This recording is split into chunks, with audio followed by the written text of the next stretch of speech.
Three-inning line, 2-2. Did you know Atlanta Braves first baseman Andres Galarraga loves to paint when he's not on the field?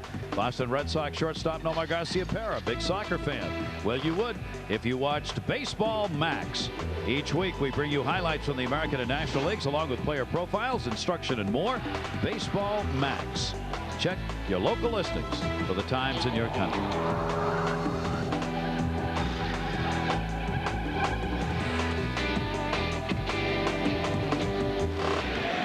Jimmy Leyritz leads it off and takes a strike on the outside corner. Designated hitter who grounded out his first time up. Leyritz continuing to pound the ball with that 273 postseason average coming in, down to 261 with the 0 for 1 he added against David Wells. Wells giving up the home run, two-run homer by Vaughn in the third inning after the Yankees had gotten the bases loaded double by LEDEE in the second. Leyritz didn't believe that last pitch was a strike, but it had the corner, and he drops in an 0-2 hole. Wells ready with the 0-2 delivery. Leyritz breaking ball. He was really fooled by that. Almost fell down trying to hold back on the pitch. Hey, you can tell he's way out in front. Watch him come up, bring that leg up, and oh boy, you start to walk into the pitch, and it's low for a ball. Hit 282 off left-handers during the year. 1-2 delivery by this left-hander, and he got him again. Off-speed pitch twice in a row, 4 strikeouts for Wells. A little different look for Leyritz in this at-bat. A lot of breaking balls, a lot of curveballs for strikes as he struck him out. David Wells has won his last 5 consecutive postseason starts. And Leyritz kind of shaking his head, yes, that is a strike, and I'm headed back to the dugout. Wells now 7-1 in the postseason with that record he's got going, and he got Wally Joyner, strikeout victim. Wells has thrown 59 pitches. Only 16 out of the strike zone, 44 for strikes. Better counter there if you're the Yankee pitching coach, Mel Stottlemyre. Tried to drop the curve in and missed with it. 2 balls and no strikes on Joyner. Wally Joyner trying to get a count in his favor. Wells has been working the breaking ball away, trying to get him to swing at something out of the strike zone. He hit 307 off left-handers as a pinch hitter. And he check swings that one, and it's foul straight back. I mentioned that David Wells has won 5 consecutive postseason games. How about that? Dave Stewart, 1989 through 90, won 6 consecutive postseason. It's pretty good pitchers led by Bob Gibson, who won 7 straight starts. Another select grouping of company there. Inside corner strike to Joyner. And it's 2 balls and 2 strikes. Yeah, those are the guys that are your money pitchers. Which are the big wins. Here's that last pitch. Now the target is outside, and it's right there. Wally Joyner's had 2 very tentative at-bats against David Wells. No good swing yet. 2 ball, 2 strike count. Right back outside, that one to left field. The day coming on. 2 down. Well, you can't say enough for advanced scouting. Ricky LEDEE had to come in maybe 3 steps before he made that catch. Wells gets the 2 outs. Look who's here. The Scooter, Phil Rizzuto. Former great New York Yankees shortstop, long-time broadcaster as well for the Yankees, now retired. 10 World Series he played in. The Yankees went just about every year in the Scooter's heyday in the 40s and the 50s. Ground ball down to first. Tino Martinez, and Finley's retired on 1 pitch. Big inning for Wells. Took only 10 pitchers to retired Leyritz, Joyner, and Finley. This pitching duel continues on. 2-2. 2 runs, 4 hits, no errors for San Diego. 2-2-0 for the Yankees. Beautiful Yankee Stadium. We had an email, and the answer's here. His name's Tim McCarver. He's broadcasting here in the United States for the Fox Network. And we had a question from Staff Sergeant Joe Clipp and PFC Ed Burnett, military police officers over in Germany. They wanted to know the last time during the playoffs of World Series a player stole home. That's the man who did it, Tim McCarver. The 1964 World Series against the Yankees. And in the 7th game of that series, as you see Chili Davis swing and miss, Bob Gibson was the winning pitcher for the St. Louis Cardinals. Gibson won Game 5 and he won Game 7. So he came back after pitching in Game 5 and winning and beat the Yankees in Game 7. How about that? So they're here. That's the old battery, mate. Bob Gibson was the pitcher and Tim McCarver the catcher. That one, Chili Davis to center field. Finley draws a bead on it. Davis retired. He's now 1 for 2 and 1 away in the 4th inning. Would note here, we're seeing fly ball outs over the last 2 innings off Kevin Brown. May indicate that sinking fastball is not sinking. That could get him in trouble. It could. Chili Davis is also a good low ball hitter, though. You saw him hit a solid shot off of Kevin Brown back in the 2nd inning, started the Yankees' 2-run rally. That was on a low pitch. Tino Martinez. Left-handed hitters went 247 off Brown during the regular season. Right-handers hit just 223. So the Yankees have got lefties in this lineup to take on Brown. But it was LEDEE batting 9th. Came up with a big hit, the double, driving in the 2 Yankee runs. 1 ball, 1 strike count on Martinez, who drew a walk and scored in the 2nd. 2 walks off Brown, 1 of them scored. Again, fly ball, center field. Finley checks to see where the wall is. He's got plenty of room. 2 down. Well, we talked about the coaches counting the pitchers with the clickers on the bench. And we'll watch the pitch to Tino Martinez. Watch the hands of Dave Stewart on the right. There's the pitch, and there's the click. Another pitch. And somewhere around 70-something now for Kevin Brown. He's got a chance at a quick inning. And by the pitch count, he needs one. Wells has been more efficient. Only 5 pitches this inning. 64 through the first 3. Scott Brosius fouls the pitch off for a strike. He struck out his first time up. There's another look at Dave Stewart. American League Championship Series most valuable player in 1990 with Oakland and 1993 with Toronto. But 4 World Series starts not so good. 0-3 and a high earned run average. And the breaking ball misses down low. 1 ball, 1 strike count on Brosius. In other words, he can help get you there, but he might not be able to help finish it off. 10 for 31 in the postseason for Brosius. Kevin Brown with a fastball. Down low, 2 ball, 1 strike count. 2 walks, 3 strikeouts so far for Brown. Bruce Bochy, his club won 98 games. And then had to battle as underdogs to get to the World Series. And Brosius continues with a hot bat. Finley over. Great cutoff. Going to second, Brosius. Throw in time. He is out. The Gold Glover in center field, Steve Finley, made a great pickup to cut that off and got the ball in plenty of time to get Brosius at second base. Game remains tied 2-2.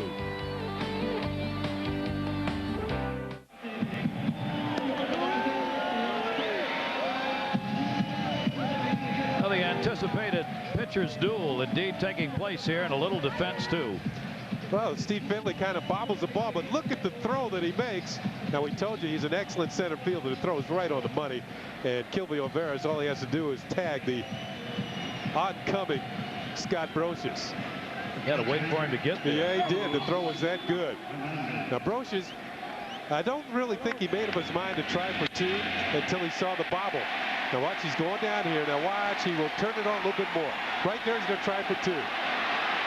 Underestimating the arm of Steve Finley. It's the kind of play you want to see in a World Series. I mean, you expect to see it. Quality stuff. Well, you expect to see a guy try for 2 with 2 outs. Yeah. It's a good time to try for it. You know, try and get yourself in the scoring position. David Wells back to work here. And Carlos Hernandez out of Caracas, Venezuela. Second major league catcher out of Venezuela. The first was the late Bo Diaz. Look at the postseason he's had. Tremendous numbers. Hit 262 during the regular season. Ouch. Got jammed, fouls it off. Ooh. Every time I see one of those, I get a flashback to Dave Steve. Only time I ever went on a disabled list in my career in 15 years, fouled the ball off my foot and broke it. Dave Steve's hard slider. You know what? He's back pitching again too. That's right off the shin. And you take a look at that a little later on. There might be a little lump right there. Pants are a little loose. It might be hard to tell. But he's still trying to walk that off. That's a bone bruise, big time, at least. You don't see a ball hit that high up on a hitter's leg very often. As you said, Kenny, usually it's down your ankle, your foot, toe. He fouled that one off the inside of his knee, it looked like, or off the shin. Now all he's got to do is catch the rest of the game. At least he'll have a shin guard on, though. That's right. 31-year-old in his second season with the San Diego Padres. .252 career hitter. Comes right back. Fly ball left field. Got a pretty good cut. Probably just as happy to get back to the bench. Hauled in by LEDEE in left field. He didn't miss that one by much, though. He looks at David Wells on the way by and just missed a shot at a home run. Shortstop, Chris Gomez. NHK, part of the international coverage here at Yankee Stadium each year. We see more and more countries on hand. There are 6 of them. Singapore is represented here for this broadcast. Swung on and missed on the changeup to Gomez. Televisa, Mexico on hand. And Venezuela, too. There's Dean. Dean Yuan, from Taiwan, Right there. And you notice a young guy in that crowd there? That was Vinny Castillo of the Colorado Rockies, who was working on the broadcast back to Mexico. Maybe get Vinny to wave it right again here. There's close in on Vinny. That's not Vinny, no. There's Vinny. Vinny Castillo. Great third baseman for the Colorado Rockies. Welcome to the broadcast business for the moment. And the breaking ball is in for a strike. 1 ball, 2 strike count. Yeah, the fans in Colorado will want him on the field in spring training. Yeah. Chris Gomez. 1 down, 1-2 count. Gomez singled and scored ahead of Vaughn on the home run in the 3rd inning. Wells has 4 strikeouts. Hard inside pitch. 2 balls and 2 strikes. David Wells went 11-1 here at Yankee Stadium during the regular season. Very tough, almost impossible to beat him here at home. 5th best ERA in the league. And of course, he is from San Diego. He cheered for San Diego when he was growing up in the National League and the Yankees in the American. Popped up to short. Jeter's there. 1 shortstop to another. 2 down. Derek Jeter, the glue of the Yankee infield. He catches the pop-up from Gomez. A lot of people feel that the Yankees do have another captain, the next captain after Don Mattingly. Mattingly retired a couple of years ago. That Derek Jeter will become the next New York Yankee captain. And a long line of great players going back to Lou Gehrig. Does he want it? I would think so. It'd be a tremendous honor when you think of Lou Gehrig and Don Mattingly. Oh, it's a great honor. Some players just don't want to carry that around with them. Would prefer to just play and not have that. I would think he would want it. The Thurman Munson? Yeah. Yeah. And a lot of fans in New York who wear that number.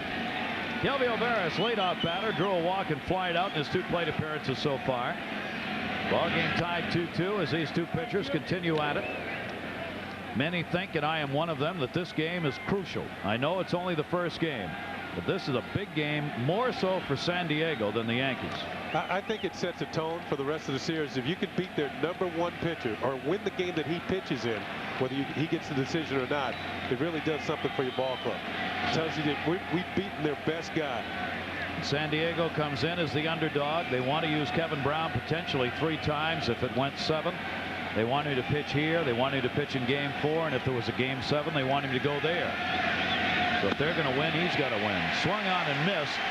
1 ball, 2 strike count on Kelvin Alvarez. That's why I think you're right when you say it means a lot more to San Diego, because if the Yankees beat Kevin Brown, They match up a little bit better in the other games with their starting pitchers. So the Yankees would have a definite edge, as if they didn't have one already. Yeah. 1 ball, 2 strike count. 2 down, nobody on. Gilvio Veras off the fists again, and another base hit. The flares falling here at Yankee Stadium as David Wells is making his pitch. But the Padres have been able to pick up a couple of hits on those dying quail shots over Jeter's head. Yeah, Chris Gomez got one in the 3rd inning that led to 2 runs when Greg Vaughn hit the 2-run home run. Gomez was aboard. So Wells trying to get in, up and in on Veras, and somehow he just gets enough of this pitch to get it over Derek Jeter's head and flare it into the outfield for a single and keep the inning going. You saw Wells shaking his head. That's because he's now going to face Tony Gwynn. He would much rather have Gwynn coming up with nobody on. He'd rather not face him at all, like most pitchers. Throw over to first and Veras back. Yeah, Tony Gwynn, an 8-time batting champion. And the last remaining Padre from that 1984 club that went to the World Series. Tony was in his 2nd year that year. Now realizes how difficult it is to get back to a World Series, much less win it. And Gwynn rockets one deep to right field, way back. Tony Gwynn, goodbye home run off the upper deck facade. And the bloop single by Gilvio Veras kept the inning alive. And Tony Gwynn, the future Hall of Famer, makes Wells pay for it. And the Padres have a 4-2 lead. They've had 2 two-out, 2-run homers. Well, over the years, Tony Gwynn has not been thought of as really a home run hitter. But the last few years, he started to load up a little bit more, maybe looking for a pitch and going for the home run. And with 2 outs, he's always had to quick bat. And he gets through this pitch and drives it towards the upper deck in right field and picks up the 2-out, 2-run homer. And as Gary said, it's been a bloop and then a blast. That's what they've done here in the postseason. That one drilled deep to left field by Vaughn. Will it stay fair? Goodbye home run. Back-to-back homers on back-to-back pitches. Tony Gwynn had just gotten in the dugout when that one was launched deep to left field, and the Padres have a 5-2 lead. 2 home runs in the ball game for the 50 home run man who almost was a Yankee.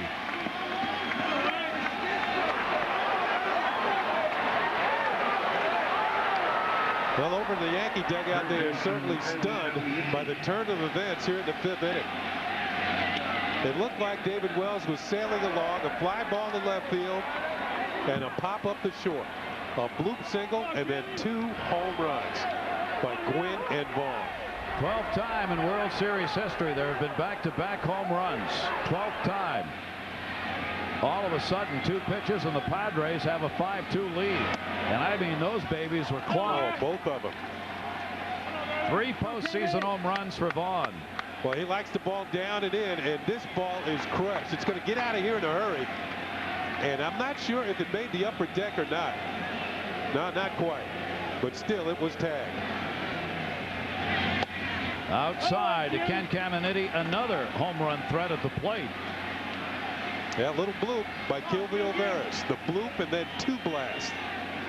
That's why Wells was so upset when that ball fell in. He wanted that inning over right there, not have to go to Gwynn. Now Brown's got a 3-run lead. Fouled off outside of first, no play. 3-1 count on Ken Caminiti. First career postseason home run for Tony Gwynn on the right, and the second of this game, 3rd of the career for Vaughn. First time he's ever played a game in Yankee Stadium. First time he's ever been in Yankee Stadium. Wow. 3-1 delivery. Inside corner to Caminiti, 3-2. A lot of people feel that Tony Gwynn's the best pure hitter since Ted Williams. A little different type of hitter. Ted Williams more of a home run power guy, but Tony Gwynn, early next year, Tony Gwynn will jump into that 3,000 hit category. 3-2 delivery by Wells. That swung on and popped up to shallow left. LEDEE moving in. And that will do it. But a huge two-out rally as Kelvio Veras picked up that bloop single. And then Tony Gwynn launched one to right field for his first postseason home run, a two-run homer. Then the next pitch, Greg Vaughn put out deep into left field, and the San Diego Padres in Game 1 have gotten to Wells for a 5-2 lead. Game 3 of the American League Series against Cleveland. Andy Pettitte of the Yankees gave up 4 home runs, including 3 in an inning. Now here in Game 1, San Diego Padres come up with 2 home runs, back-to-back shots in the 5th after the home run by Vaughn in the 3rd. El Duque is going to make the start in Game 2. This thing is far from over, folks. Well, we should have learned that last year when El Duque's brother, Livon, or his half-brother, Livon, helped pitch the Marlins to the world title. 1-1 to second base. Nice play made by Kelvio Veras. Plenty of time to get the out on Jorge Posada. Posada drew a walk his first time up. First out in the 5th inning. Left fielder. 1 down, and Ricky LeDee, who had the big hit, will get a nice hand. His first postseason hit, a bases-loaded double in the 2nd inning that drove in the 2 Yankee runs.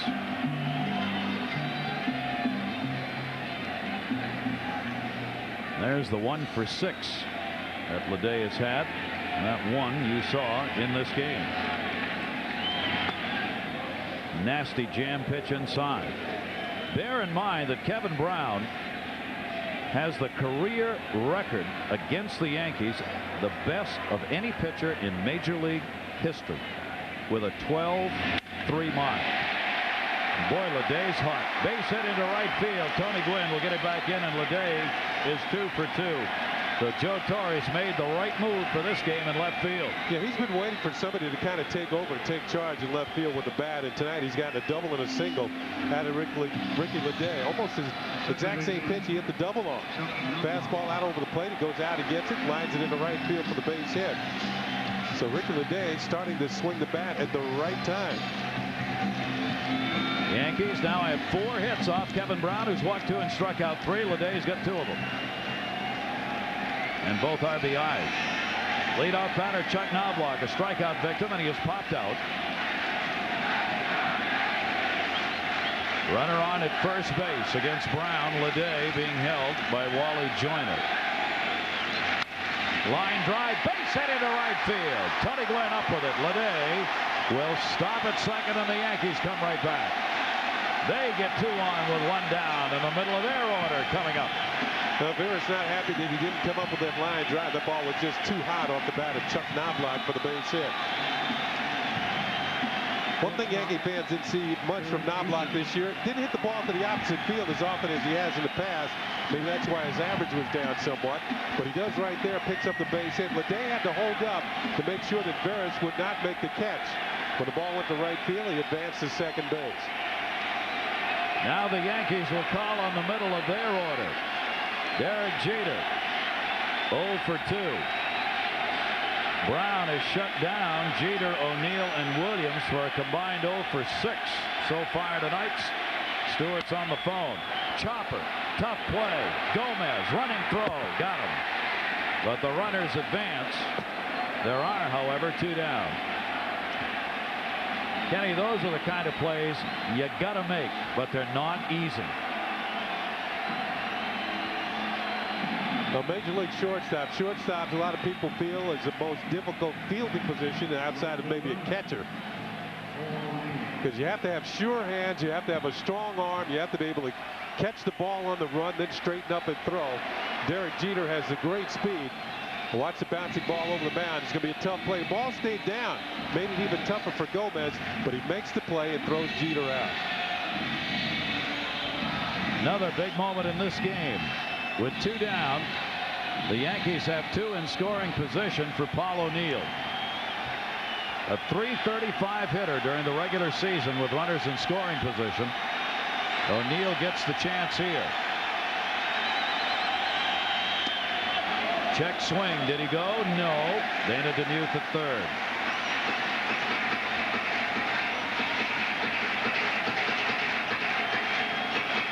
Now we're going to look at Paul O'Neill's check swing. He did not go around, according to Dana Demuth, the third base umpire. Bullpen active. Joey Hamilton, left-hander Mark Langston. 1-0 count, 2 down. O'Neill takes it down low. 2 balls and no strikes. 4 postseason RBIs for O'Neill. 2 more sitting out there. LEDEE and Knobloch.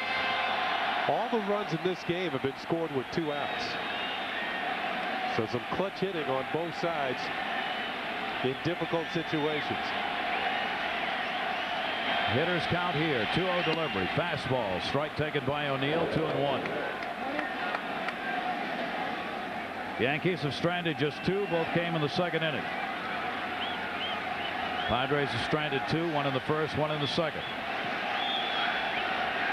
Bench coach Don Zimmer.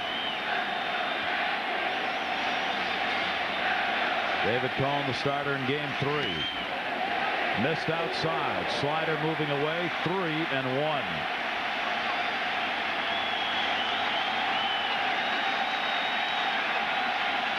Some anxious moments on the bench in game 1 of the World Series.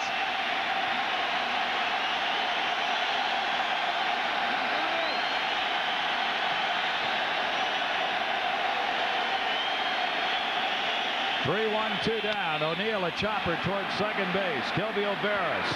The flip and a big out. So Kevin Brown got the ground ball when he needed it, and the Yankees strand 2 in scoring position. The Padres, after 5, lead it 5-2. The designated hitter will lead it off for Leyritz. San Diego's got the 5-2 lead. Game 1 of the 1998 World Series. San Diego Padres 98 wins. Yankees 114. And how about the fact that the San Diego Padres have become the first team in postseason history to have to play 3 teams, all of whom had 100 or more wins. At each step, the team won a few more than the previous team. So they've been underdogs in all 3 of the postseason series they've been involved in. He's the man who's made it more than even. Let's see, they beat Houston. They had 102 wins in the regular season. They beat Atlanta. They had 106 wins during the regular season. Now the Yankees, American League record, 114 wins during the regular season. Keep trying to climb that win ladder. 1 ball, 2 strike count on Jimmy Leyritz, the designated hitter. Bruce Bochy, first World Series as a manager on the right with San Diego. Joe Torre on the left. Winner for the Yankees, World Series, 86 against Atlanta. 96 rather. Both catchers swung on and fouled off. And as all catchers will tell you, they should be managers. They understand the game better than any other position player. They're the smartest people on the field, right? They are on earth, for that matter. The only guys allowed to be in foul territory while the game's being played. 1-2 delivery. Breaking ball hit in the air to right field. Paul O'Neill's got room. Leyritz is out of there. 1 down, 6th inning. Game 2 is going to be right back here at Yankee Stadium. 7:30 tomorrow night. We hope you will join us. It'll be Ashby against El Duque, Orlando Hernandez. The starters scheduled for game 2. 7:30 Eastern, 11:30 Greenwich Mean Time. For our coverage around the world, Major League Baseball International. Happy to have you with us. Garrett, you notice when youngsters, like very young, they're starting to learn the game in the United States, 3, 4, 5, 6 years old. The first players they pick up on the field are pitchers and catchers, because that's where all the action starts. And all the youngsters want to be either a pitcher or catcher. But then, when they try catching, maybe Little League, they decide, well, maybe that's not as much fun as I thought. Then they gravitate towards other positions. It's too hot. My youngsters, my young boys, they all used to get down in that crouch, and I used to pull them up, straighten them up, and say, no, I don't want you to be a catcher. It's too tough. It can shorten your career. Yeah. What a job it does on your knees. Of course, they all want to. I think every kid wants to be a pitcher initially. Yeah. Oh, yeah. I mean, I did. And, you didn't want to? Yeah.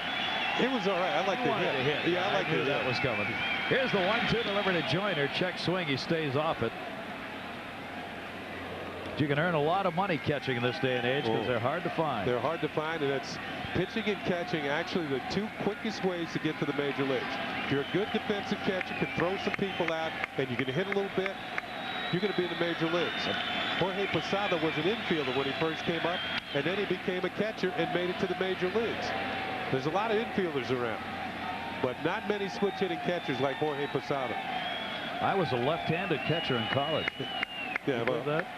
Yeah, I do. I was. Left-handed. I had to have a special glove made because you couldn't buy them in stores. Wilson made a left-handed catching mitt for me, but I still have. And catch about as well now as I did then.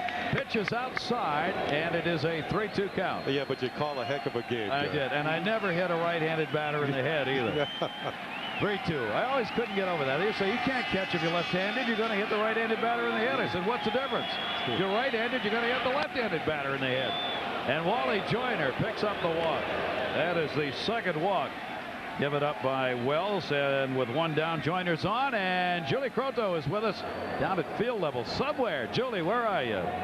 I just saw Greg Vaughn come out. He came out moments before he hit his second home run, followed by the trainer. I talked with Padres trainer Todd Hutchison, and he said that he had just given him treatment to mobilize his right shoulder. It had been very tight. He didn't have full flexibility. Also asked him about Kevin Brown, who got hit earlier with the comebacker. And he said Kevin Brown didn't say a word, but he wouldn't say a word one way or the other because that's just his style. Both guys that are very important to keep in this game and keep healthy. Back to you, Gary. Julie, thank you very much.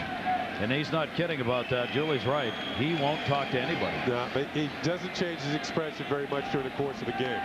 Really locked in. Finley up. Runner at first base. One down. Padres up 5-2. Fouls that one back. Yeah, maybe the Yankees are right. Greg Vaughn's shoulder just isn't right. No, it's not right, but he can hit two balls out of here tonight. About 900 miles an hour and about 900 feet. 2 home runs in this game. 3 RBIs for Vaughn. David Wells working here with that runner at first base. Wally Joyner. He's not going anywhere as far as trying to steal a base is concerned. And Finley takes the pitch outside. 2 ball, 1 strike count. Yeah, for those of you who may have missed it earlier, we talked about Greg Vaughn having a bad shoulder last year, almost traded to the Yankees. When they gave him a physical, they saw that the shoulder was, injured, and they decided to negate the trade. He was on his way to New York, ready to come to New York, and the trade was scrapped. And for this year in San Diego, he hits 50 home runs and 2 here tonight. And they would not be in postseason if Greg Vaughn had left. If he was not a member of this club, Padres would not have made it. That's how important that non-trade turned out to be. Bruce Bochy couldn't be happier. The benefactor as manager. 2 ball, 2 strike count on Finley. Infield, double play depth. Wally Joyner at first base. And Finley, little soft liner. That's a double play. Not much could be done there. Joyner off the bag. And Martinez the easy 2. That ends the inning. No runs, no hits, and nobody left on. Brown's on his way back out. Padres up by 3. Vera will be leading the Major League Baseball All-Stars against their Japanese counterparts. The '98 Japan Tour will be played in Tokyo, Osaka, and Fukuoka, November 6th through the 15th. Check your local broadcaster for the time and date in your area. This great game of baseball continues to go international, and so does Baseball International's coverage of the World Series here in 1998. Showing you some of the broadcasters who are on hand. Bernie Williams, 0 for 2. A strikeout is grounded out. Shows bunt, takes the pitch for a ball. Venezuela also recognized and represented here. And Holland. Venezuela and Holland. Bobby Einhorn, who used to be here with the Yankees in the broadcast booth, on hand. Delighted to have our counterparts from around the world. It's the land of Bert Blyleven. Yeah. One of the all-time greatest pitchers. 1 ball, 1 strike. Think about the Yankees getting back into this game, and I don't know if they can count on the long ball. The Yankees led the American League in home runs in the second half of the season, and really went away from the stolen base, which they used in the first half. They have a lot of ways to beat you, but no Yankee has ever hit a home run off Kevin Brown. And Kevin Brown only gave up 8 home runs during the regular season. So he's not the type of pitcher to get a couple guys on and someone booms one out of the ballpark. He's a solid ground ball strikeout pitcher. Got a kind of rat-a-tat innings on him. 1-2 count. There you see no active Yankee in 270 at-bats has homered off this right-handed. That's because he has hard sinking stuff. Like that. 1 ball, 2 strike count on Bernie Williams. Williams with the 0 for 2 in this game will be followed by Davis and Martinez. It was pitching under Dave Stewart that brought San Diego to where they are. They had the 3rd best earned run average, gave up the 3rd fewest homers, because their offense was 12th in average, 12th in the National League, and they were 8th in runs. Pitching did it for the San Diego Padres. You know what's amazing about that? Because when we get to San Diego, you'll see that Qualcomm Stadium where the Padres play is a hitting ballpark. And it's amazing that they can get such good pitching numbers out of a ballpark that's tailor-made for home run hitting. Maybe one of the reasons Kevin Brown was 10-2 on the road. Yeah. And 8-5 at home. Yeah, that's a good point. Although strike 3 called in the outside corner. 4 strikeouts for Brown. Another leadoff man retired. There are 2, 3, 4 batters still looking for a hit. Now this is Kevin Brown's first strikeout since he got Bernie Williams in the 3rd inning. Well, great movement on that fastball. Had enough of the corner for Richie Garcia. Maybe not enough for Bernie Williams, but so Bernie called out. He thought the pitch was outside. He might have had a little bit of a beat, but maybe he caught the front part of the plate and then continued outside. Joey Davis, designated hitter, a single and flied out. The but I was going to add regarding Kevin Brown is, while he was 8-5 at home, his home earned run average was 2.05. It's not as though he didn't pitch well there. The games that he lost, and he only lost 7. San Diego Padres scored very few runs in those games for him. In fact, they only scored 13 runs in the 7 losses. Chili Davis facing Brown here. 1-0 count, 1 away, 5-2 lead. Yankees have stranded 4, all in scoring position. Now, Gary, sometimes I've always felt that sometimes great pitchers kind of lull their own offense to sleep. Now, I played behind some great pitchers. Sometimes they don't get runs. You sit there and watch them pitch. The other guys aren't scoring. We're not going to have to get many. And that sometimes he gives up a run or 2, and it's enough to beat him. 1-0 delivery. Fastball down low to Davis. 2 balls and no strikes. Chili Davis has had a solid single back through the middle that hit Kevin Brown in the 2nd inning. And he's also flied fairly deep to center field to Finley. And I think Chili Davis is a good low ball hitter. And he's matched up against a good low ball pitcher. So it's what Chili likes to swing at, even though it's really good stuff. Fouls that one off. 2-1. 3 times they've been on the phone to the bullpen just in case. You see the all-time winning percentage versus the Yankees with Brown #1. Dickie Kerr. Babe Ruth, of course, was pitching for the Red Sox against the Yankees before he became a Yankee. And then Teddy Higuera. Ruth could have been a major league pitcher for his career. He probably would have been a Hall of Fame pitcher. He was one of the best pitchers at the time, but he hit so many home runs that they decided to make him an outfielder. Davis pops up. Vaughn comes in, calling off Gomez, the shortstop. 2 down. First baseman, Tino 2 down, Martinez. nobody on. We mentioned we'll get to as many of the emails as we can for you. We appreciate all of you who have made comments. And we'll take one here from Mexico City. Luis in Mexico City wanted to know, why don't the Yankee players wear their names on their jerseys? I think it's more tradition than anything else. Basically, the Yankee uniform has not changed in 60 years. But they were also the first team to use the numbers on their uniforms, and that was in 1929. The early shots of Babe Ruth in a Yankee uniform did not have the famed #3 on his back. The same with Lou Gehrig with #4.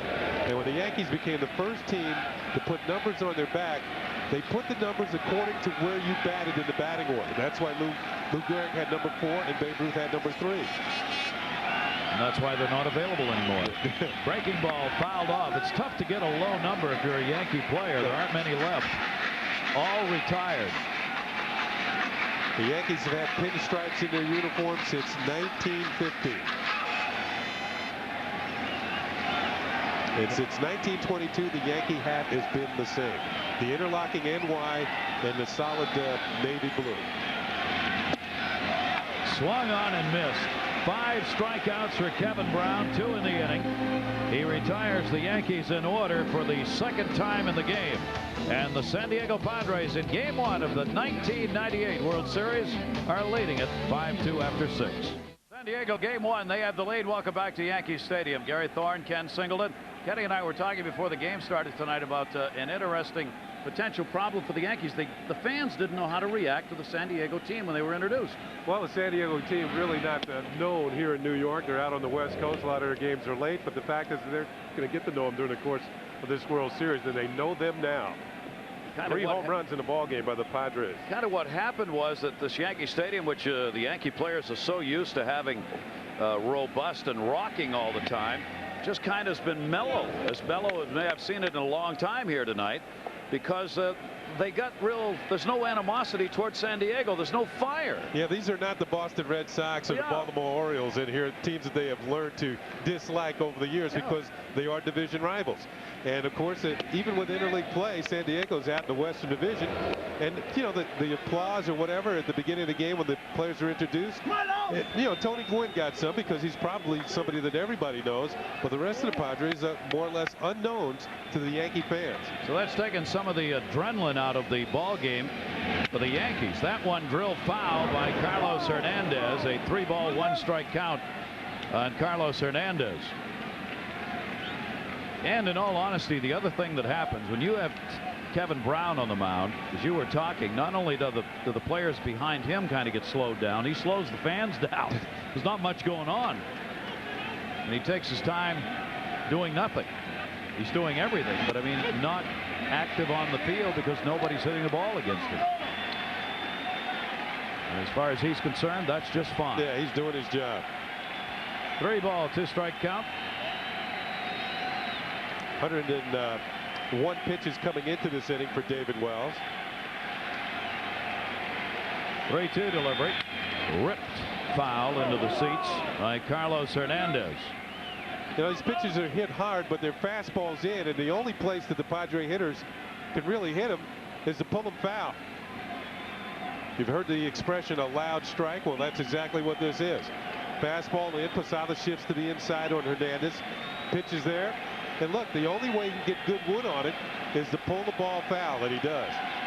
3-2 delivery again. Foul back again. David Wells, 3-0, coming in to this game for this postseason.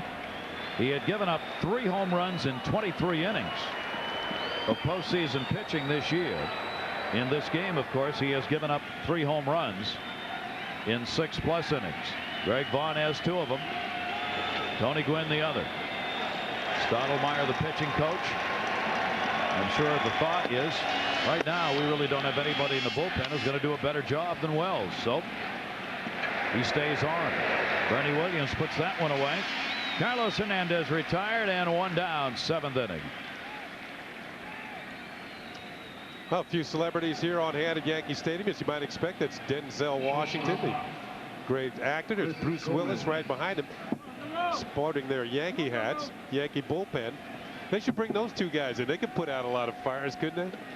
They have on the movie screen. Yes, anyway. they have. It's Ramiro Mendoza on the left. It looked like Graham Lloyd on the right. And the breaking ball by Wells in for a strike to Gomez. 0-1. Yankee fan who travels around watching the team, noted comedian, movie star Billy Crystal. Was in Cleveland, has his own Yankee uniform. On celebrity days, when they have the celebrities out here, has his own uniform tailored. Check swing ground ball. Brosius pick up, plenty of time. Good stretch by Martinez. Saw Brosius kind of take his time. He realized Gomez wasn't very close to the bag, so he made sure of the throw. 2 down. Now, Scott Brosius all season long has been making his bare hand pickup, and he makes it in a textbook style. Watch when he reaches down. His right foot will be there when he reaches for the ball. It's easier than having your left foot. You have to reach all the way across your body if you have your left foot extended forward. Your right foot's the one extended. As you reach down, it's easier to pick up the ball, and he throws the first base. I learned that from Brooks Robinson. He could play third. Yeah, a little bit. Yep. Yeah. Maybe one of the greatest World Series defensively that's ever been had was had by Brooks Robinson. 1970 against the Cincinnati Reds. He made plays at third you can't make. Yep. You can watch him again on replays. You still can't make them. 16 Gold Gloves for Brooks Robinson. Gilby Olveras, 2 down, nobody on. Wells with a 1-0 delivery to him. That one knuckles away from Jorge Posada. Yeah, we should 2-0 count. Yeah, we should mention that Brooks played for the Baltimore Orioles in that series. That's right. Team you're familiar with? Yeah. A former Baltimore Oriole, Ken Singleton. 10 years. At the old ballpark. Yeah, it's still there, but they're trying to decide what to do with it. Memorial. It's where they used to play. Now, of course, the Orioles are the new Camden Yards. 2-1 strike count. Wells has walked 3, struck out 4, given up the 5 runs on 7 hits. Gilby Olveras came up with a big bloop single in the 5th inning with 2 down to ignite what became a 3-run inning. This one, Paul O'Neill chasing right field with room, makes the catch. Well played by Paul O'Neill. Gilby Olveras retired a 1-2-3 inning. Game 1 of the 1998 World Series has made it to the 7th inning stretch at Yankee Stadium, where the San Diego Padres have a 5-2 lead. Yankees got the 2-0 lead in the 2nd inning on the bases loaded double by Ricky LEDEE, his first postseason hit ever. But the response of the Padres was the long ball. The 2-run homer by Vaughn tied it in the 3rd. This one grounded to second base by Scott Brosius on the first pitch. And Kevin Brown has the first out in the bottom of the 7th inning.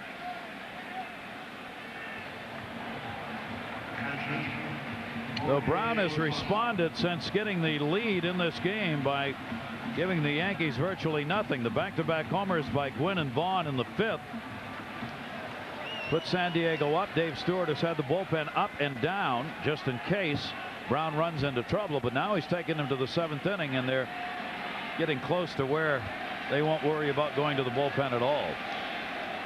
Jorge Posada, and the pitch is outside for a ball. Yeah, if everything goes the way that San Diego would want, they'd go to the bullpen 1 time, and that's for Trevor Hoffman in the 9th inning.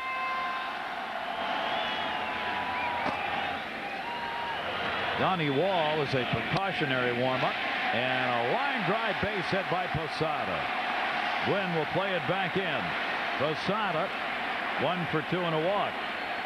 We mentioned at the top of the broadcast how the bottom part of the order has been doing it for the Yankees. Well, they're doing it again and again for the 4th time. Dave Stewart, the pitching coach of the Padres, goes to the phone. Here's Posada with the base hit. That pitch kind of stayed up. Jorge's a good low ball hitter anyway. So a solid line drive base hit. And the Yankees have a man on with 1 out. Donnie Wall is up because Kevin Brown is over the 100 pitch mark. He's thrown 103, and sometimes when a pitcher gets over that 100 pitch mark, things go downhill in a hurry. Even if you're Kevin Brown, you have those nights where when you hit a certain wall, things start to fall apart. So they want to have somebody warming up just in case. Bottom part of the order, 4 for 7. Scott Brosius has had a base hit and 3 at-bats. Posada's 1 for 2, and LEDEE's 2 for 2. 6 hits for the Yankees. Joe Torre's team trying to make the comeback here in the 7th inning. 1 down. Ball 2. They want to get that potential tying run to the plate if they can, so LEDEE would take a walk here if he can get it. This is what managers get paid for. When do you make the move? Yeah, I think he's calling. They're going to get another pitcher up, and it'll probably be a left-handed. Ball 3, 3-0. Or maybe have Donnie Wall get ready, begin to throw in earnest like you're near coming into the ball game. Be ready. Don't come in here with half warmed up. 3-0 count. LEDEE, Knobloch on deck. And he walked him. 4 straight pitches. 3rd walk given up by Brown, and the Yankees have a rally in the 7th inning. And Bruce Bochy's on his way out. First walk since the 2nd inning by Kevin Brown.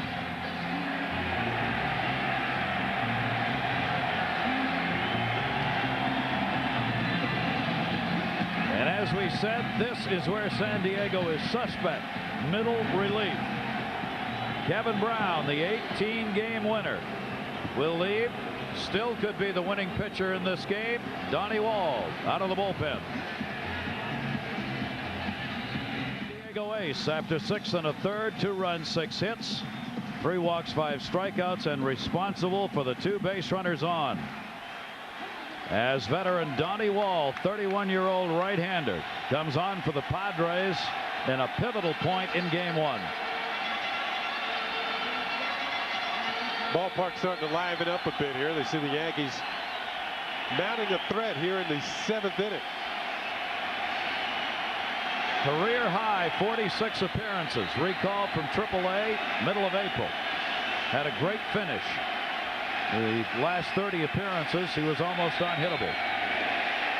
Throws a decent fastball, and that pitch, a hard biting curveball in the dirt. That time, ball 1. A good stop by Hernandez to hold the runners in place.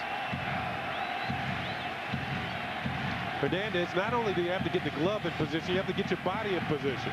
Blocks it with the chest protector. Ball falls in front of him. No advance of the base runners. Knobloch with 2 on. Knobloch is 3 for 3 against Donnie Wall. 1-0 delivery, almost hit him in the head. 2-0.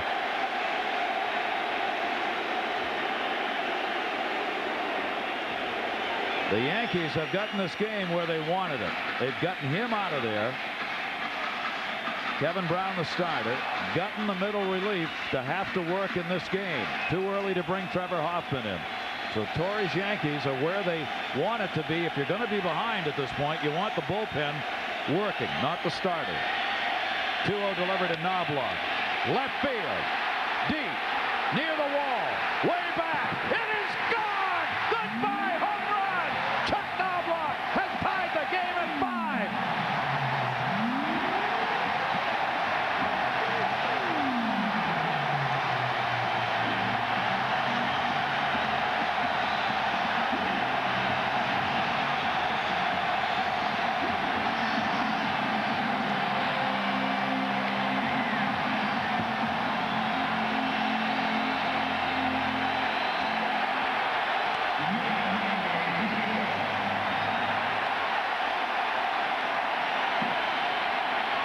Well, Gary, you couldn't have called it any better.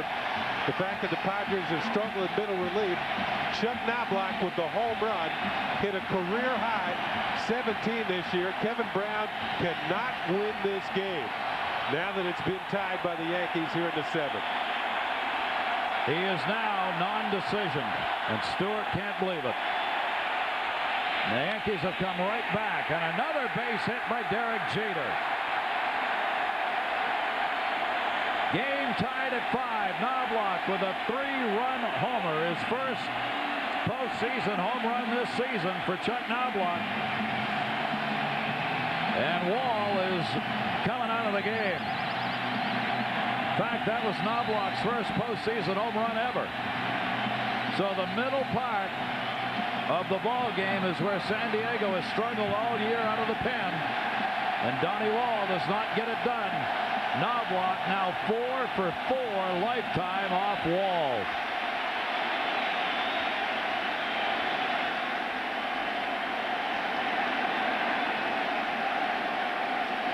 Well, now the crowd is really fired up here at Yankee Stadium. And you saw Dave Stewart. You know the competitor that he is. Here's the pitch. 2-0 pitch to Knobloch, up and in. He turns on it. He's not sure if it's going to be fair or foul. And about right here, he realizes we got a brand new ball game. It's all tied up. Yankees can score any place in their order. Chuck Knobloch is the leadoff hitter. It was the bottom of the order that got it started. the base hit by Posada, the walk to LEDEE, and now the 3-run home run by Chuck Knobloch.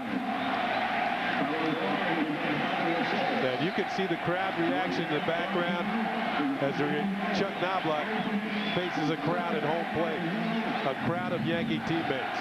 Wall gave up 6 home runs during the season. Gives up this one to Knobloch, sits down. He could be the pitcher of record in this game because he's responsible for the runner on. And Dave Stewart, pitching coach, and Bruce Bochy. That's what we were saying. That's what managers get paid for. You make the decision. When do you make the all-important move to take a pitcher out and put somebody else in? That's Chris Chambliss, the hitting coach, talking to Chuck Knobloch, who the fans, I think, have forgiven him here for that blunder that he had in the American League Championship Series against the Cleveland Indians.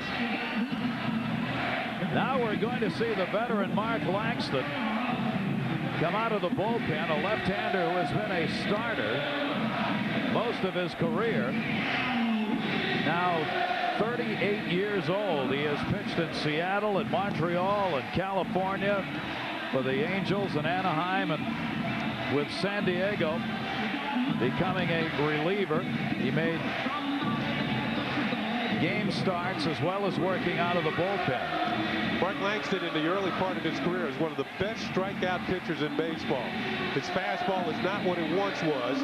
In fact, his first season in the major leagues, 1984, with the Seattle Mariners, Mark Langston led the league in strikeouts with 204 and went on 2 other times to lead the American League in strikeouts. So they bring Langston on with a left-hander. Paul O'Neill up with a runner at first and only 1 away. Man, left-handed batters hit 360 off Langston. Right-handers 319, and he gave up 11 home runs. As I said, that fastball is not what it once was, and he's got to make an adjustment to pitching to the corners rather than overpowering hitters. Big offensive numbers against the left-hander Mark Langston this year. You see now why the middle part of this bullpen has trouble. O'Neill takes the pitch outside, 1-1. It's got to be a thrill for Chuck Knobloch, of course, for delivering the big blow. Get rid of all the boos he heard here in his own home ballpark when they came back from that Cleveland game. 1-1 the count. O'Neill, towering fly ball to shallow right. Tony Gwynn. 2 down. O'Neill retired. Jeter stays at first. O'Neill had a good swing of that ball and got underneath it. His reaction will tell you he didn't miss that one by much. Look at the swing. This is Paul O'Neill's home run swing, but he just got underneath the ball and popped it up. Oh my goodness. 1/8 of an inch on the bat, and he's feeling the Yankees have 2 more runs. That close. Ball kind of hung right there for him, didn't it? Well, it's called the game of inches. And you mentioned the fact that Langston hasn't gotten lefties out very well. Hanging breaking balls can go a long way. He hasn't gotten many out. Bernie Williams, middle of the order, still struggling here. Williams 0 for 3. Langston has been around so long, these hitters have seen a lot of him. Bernie Williams is 11 for 33 with a home run off Langston in his career. Langston, 15 years in the majors. This is the first postseason he has ever appeared in. He is one of those long-suffering veterans to major league level and a good major league career, but just never made it to the postseason. Yeah, he was with Seattle, could become a free agent. In the middle of the year, they traded him to Montreal. Montreal felt they had a chance to win the division that year. Well, they eventually fell out of the lead back in 1989. But one of the players traded for Mark Langston to Seattle from Montreal, Randy Johnson.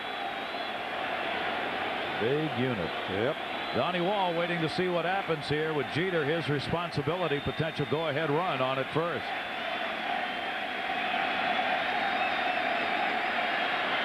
Jeter, not a big lead, not going. Not going to take the bat out of Williams' hand, and a strike call. 0-1 count, 2 down. San Diego Padres, one swing of the bat, 3-run lead disappeared. Now the Yankees trying to jump on top here in the bottom half of the 7th inning.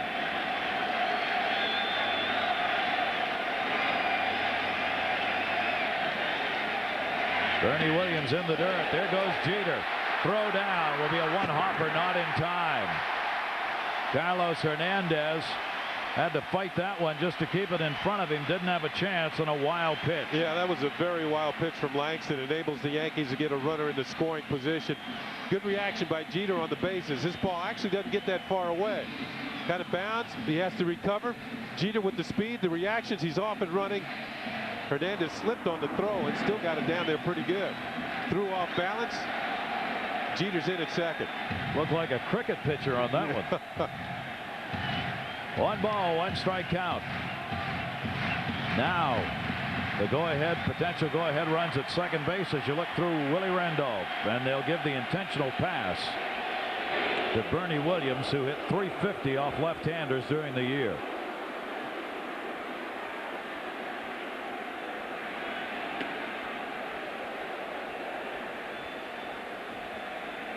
Intentional pass to Williams after the pass ball moved Jeter. Ball 4. 2 on. Chili Davis coming up. This copyrighted telecast the property of the Office of the Commissioner of Major League Baseball, intended for the private non-commercial use of our audience. Any publication, reproduction, retransmission, or use of the pictures, descriptions, and accounts of this game without the express written consent of Major League Baseball and Bud Selig, the Commissioner, is prohibited. There is Bud Selig.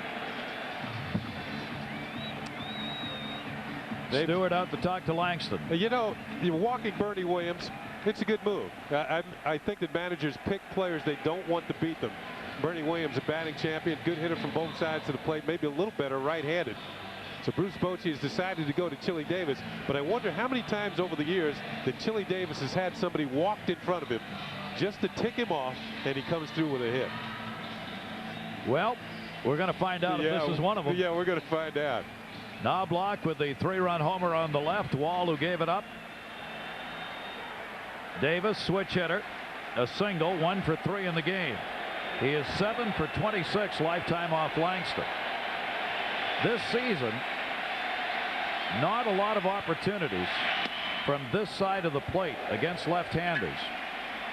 Primarily because of the injury problem. He had 42 at-bats off left-handers. He hit .357, though, with 7 RBIs and 3 home runs off left-handers. Yeah, all 3 of his home runs during the regular season came batting right-handed. Taken away, ball 2, 2-0. We saw him hit a home run left-handed during the American League Championship Series. Chili Davis, over the years, one of the best switch hitters in the history of the game, over 300 home runs. And he, too, was a member of that 1991 World Championship Minnesota Twin team, along with Chuck Knobloch. Game tied at 5, bottom of the 7th. The Yankees trying to take the lead with 2 down. The 5 San Diego runs have been scored with 2 away in this game. And until this inning, the Yankees had scored their runs with 2 down. They have mounted the rally here. Now they're trying to tack it on. 2-0 count. Foul back into the screen. 2 balls and 1 strike on Davis. Former teammates in California. Mark Langston pitched out there for the California, now Anaheim Angels. Davis played there. Had a good cut at this swing. On this swing, 2-0 pitch. Yeah, he had a good swing at it. You might notice that the Padre outfielders are playing fairly deep with Chili Davis at the plate, even though the go-ahead runs at second. And that's because on just about any base hit, Derek Jeter is going to be able to score. So they don't want anything going by them and having 2-run score and Bernie Williams at first. Off the end of the bat to even the count up. 2 balls and 2 strikes. Langston trying to work out of the inning. Jeter on at second base, Williams on at first.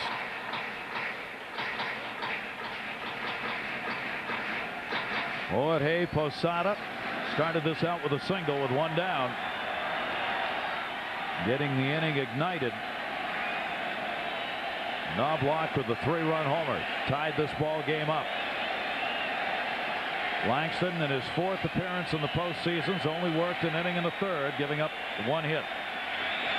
Breaking ball, good stop made again, and it goes 3-2. Yeah, the problem with going 3-2 now, the runners will be going. Jeter at second, Bernie Williams at first. So for sure, Jeter will score on a base hit. And on an extra base hit, something to a corner, Bernie Williams could score with his speed. So good stop by Hernandez there, keeping the runners from moving up a base. But now they'll be able to get off to a running start on this 3-2 pitch.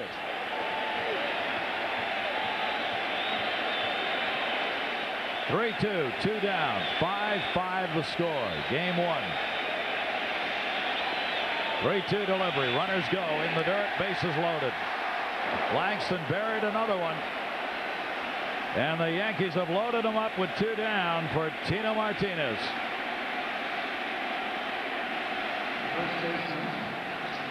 Yeah, I think with Langston, you think of walking somebody to load the bases. Maybe he didn't want to make a fastball pitch to Chili Davis, knowing that he had a place for him at first. The runners, the bases are now loaded, but he has a left-handed hitter in Tino Martinez coming up. He should be able to get him out, but as you said, Gary, he's had all kinds of problems against lefties this year. And Tino Martinez is looking for a big hit in the postseason. Here's his chance to wipe out everything that hasn't happened for him in the postseason. Right here. Bases loaded, 2 down. During the regular season, he hit .268 with 9 home runs off left-handers. He's 4 for 16 lifetime off Mark Langston. 2 away. And ball 1. If he's watching Langston pitch to the previous hitters, he will notice that he can't get his curveball over the plate. He hasn't, I don't think he's thrown 1 for a strike yet. So if you're a hitter, that means you can eliminate the curve. He'll get it over by mistake maybe, but look for the fastball. Ball 2, not close. There was a fastball, but it's ball 2. Now, as a hitter with the bases loaded, you got to make the pitcher throw you a strike. He's the one in trouble, not you. You can't be over anxious and swing at a bad pitch. You can let him really deal himself a bad hand if he walks you with the bases loaded. 2-0 count, 2 down. Martinez, strike on the outside corner. Good pitch. Good pitcher's pitch. That's something you don't want. You're looking for something centered that you can drive. Now you have to give in a little bit more as a hitter, and if he goes out there again, you might look to hit the ball the other way. The truth in baseball, you can run, but you can't hide. You got a problem on your team, it'll be found out. San Diego knew it, and it's been found out in game 1. If the starters can't get to their closer, Trevor Hoffman, then they are in that Bermuda Triangle area when they go to that middle relief. And it has cost them here in this game with Knobloch drilling the 3-run homer. Wall, Langston, there's Wall who gave it up. Didn't get anybody out. Gave up 2 hits. Not that Dave Stewart didn't know that, but you got to make decisions. They felt Brown was at a point where he needed to come out. 2-2 delivery. Martinez takes it. 3-2 with the bases loaded. Yeah, they're not going to be happy with that. That was it was right down the middle of the plate. It had to be called for low. It was borderline at best.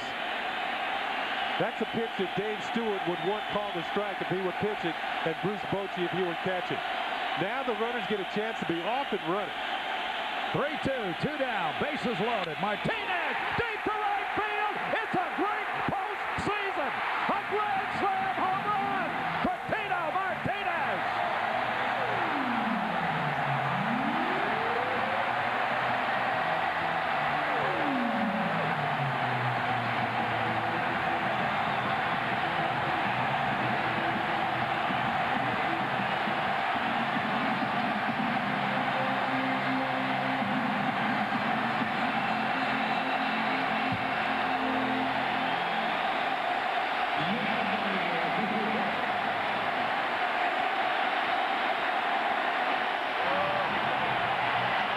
He came into this game hitting .167 in the postseason.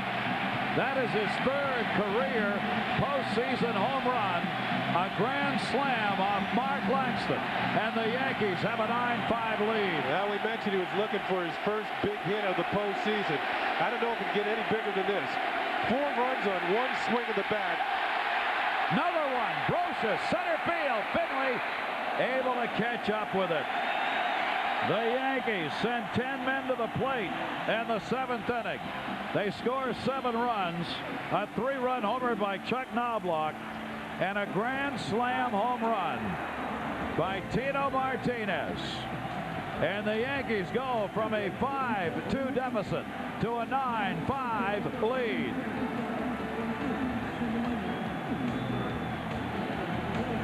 For Knobloch and Martinez, as Tony Bennett would say, it's rags to riches. 3 runs, 3 walks rather, 1 intentional in that 7th inning given up by San Diego pitchers, and all 3 of those walks scored as Chuck Knobloch delivered the 3-run homer. See, he wasn't sure about his, but Tino knew where his was going. Bases loaded. The grand salami. 17th grand slam in World Series history. And it is a 9-5 Yankee lead. David Wells could win this game. He is out. They go to the bullpen, and Jeff Nelson on in relief. Kind of vindication for both of those players, huh? Here's Tino Martinez, who hasn't hit a lick. Nobody will know anything about that tomorrow morning with a grand slam home run. Regular season numbers for Jeff Nelson. Nelson was out for quite a while with a bad back this year.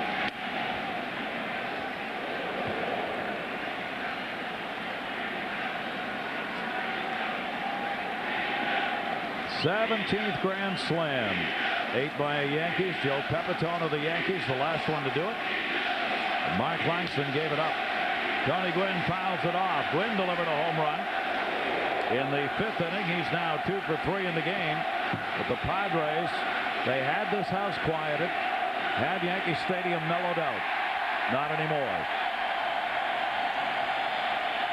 Well, the crowd out in right field chanting Tino's name until he acknowledged it. And then they all cheered when he turned around and waved. Nelson with a 1-2 delivery. And that one is a base hit into right field. So Gwynn, 3 hits in the ball game, 3 for 4, leads it off with a single here in the 8th.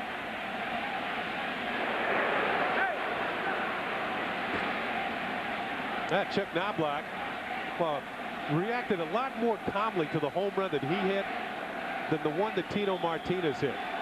Of course, his only tied the game. Tino put the Yankees in the lead. Watch Knobloch come jumping out of that dugout.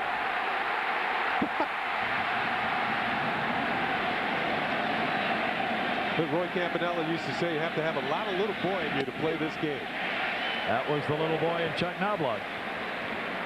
You know, if you talk to the Padres, though, they will remind you of that 2-2 pitch to Tino Martinez that was not called a strike. Gave him another chance. They gave him another chance. Vaughn up.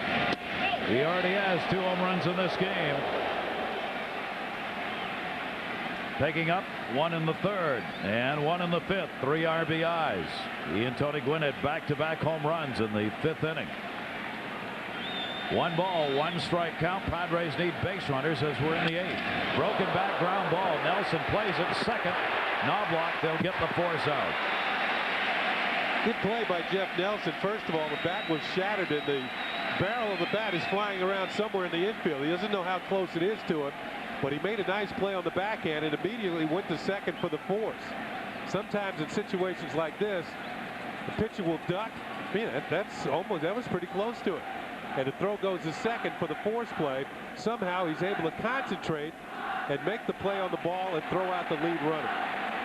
Vaughn is on at first on the fielder's choice with 1 down. Ken Caminiti, switch hitter, 0 for 3 with Gwynn retired. Nelson with a slider in for a strike. You know, we have been asked to explain what is a fielder's choice to the fans around the world. Fielder's choice is when a fielder catches a ball and he has a choice of throwing to one base or another to get an out. Jeff Nelson chose to go to second base for the out on Tony Gwynn, and Greg Vaughn reaches on what is called a fielder's choice. literally what it defines itself. Yeah. Just what it would appear to be. Vaughn on with one down.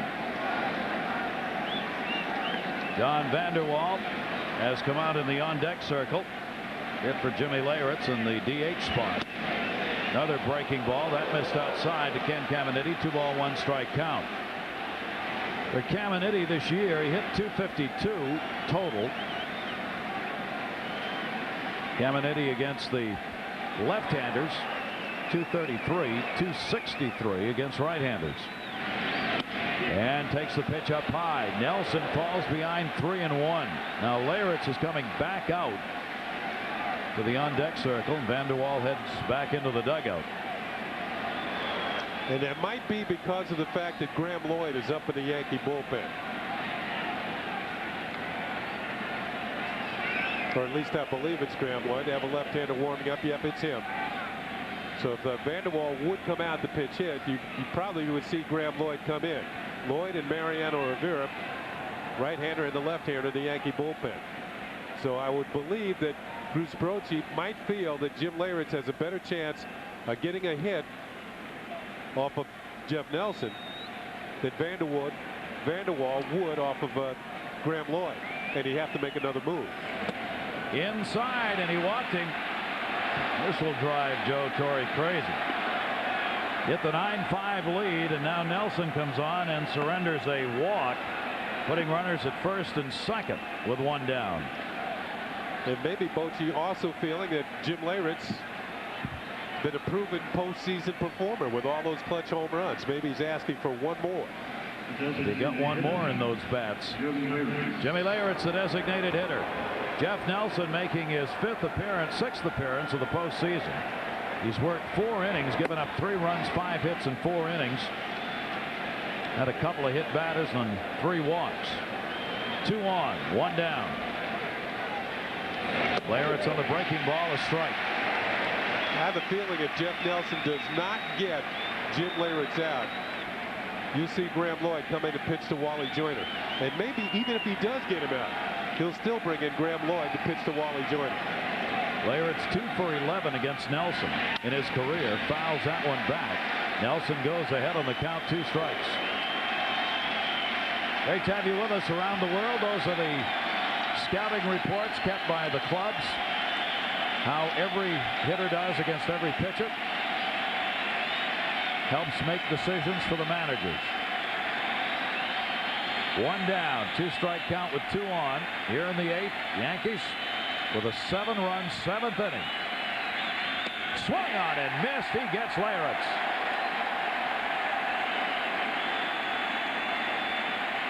Two down. So Nelson comes on and gets the second out. Now Joe Torre on his way out with Wally Joyner, the left-hander, coming up. Here's a look at the last pitch. A good sweeping slider. You can see why Jeff Nelson is tough on right-handed hitters. 6'7", kind of throws from the side. He does his job. 2 left-handed hitters coming up. You got Wally Joyner, then Steve Finley. So Jeff Nelson's out of the ball game after striking out Jim Leyritz. Graham Lloyd, who's been ready in the bullpen, will come on for the Yankees, who have a 9-5 lead.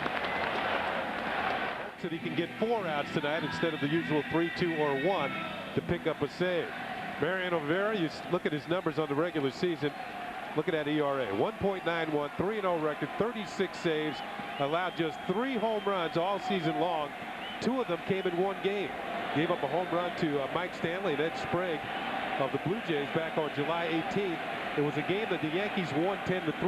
Mariano was just getting some work in that game. Wally Joyner is up, 2 on, 2 down. And Mariano also gave up a home run to Mike Sims of the Texas Rangers, but the Yankees won that game too. So he's also given up a home run to this guy in his career. Wow. 1 for 3, the only hit Joyner's ever had against him, a home run. No pickoff throw down to second base. Rivera has just been absolutely unbelievable. This is the 8th game in the postseason, 9 innings, 1 hit. The opponents are hitting .037 against Mariano Rivera in the postseason. Strike taken by Joyner, 2-1. That's one of the best fastballs in the league. Speaking of Rivera, as the San Diego Padres look on. Good cut fastball, and he's added a slider that he's broken out from time to time in the postseason. Fouled off by Joyner, evens the count up 2-2. With the numbers Rivera has put up this season, he's now appeared in 20 postseason games in his career, and Mariano Rivera has been virtually unhittable. In 30 2/3 innings, batting average against him 154. 2 runs in 30 2/3 innings of postseason work. 2-2 count, 2 down. Joyner fouls it off. And Rivera, who was 7th in saves in the American League during the regular season, has a save opportunity here in the postseason. Last time the Yankees were in the postseason, '96, of course, they won the World Series. Mariano Rivera was a setup man for John Wetland, who's now with the Texas Rangers. A lot of people wondered if he could step into the role of the premier closer. I don't think there's any doubt now. He's got 3 saves in this postseason. You see the bullpen numbers. That's the difference right now in this game 1 of the World Series. 2-2 delivered to Joyner. 3-2. So the Padres trying to mount a 2-out rally of their own here in the 8th inning. And the base runners will get a running start. Steve Finley is on deck. Vaughn on at second and Caminiti at first. Another left-handed hitter. Wally Joyner, 3-2. Runners go, and that one foul back. They'll go back to their respective bases.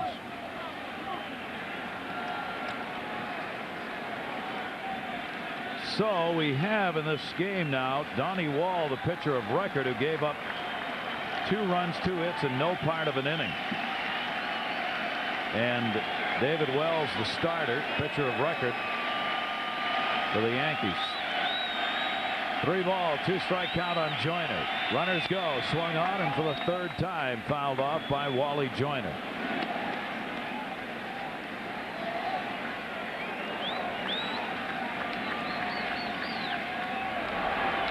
Bear that grand slam home run in mind as this series goes on. That pitch may be the turning point of this whole series. Andy Pettitte, the Yankees game 4 starter. Rick Vaughn's got some running in here with these last 2 pitches fouled off. 3-2 count again. Runners go. Joyner stays alive, fighting it off. It remains 3 balls and 2 strikes on Wally Joyner. Wally Joyner hit .412 this season with runners in scoring position, 2nd best in the major leagues. When runners were out there, he had a way of getting them in.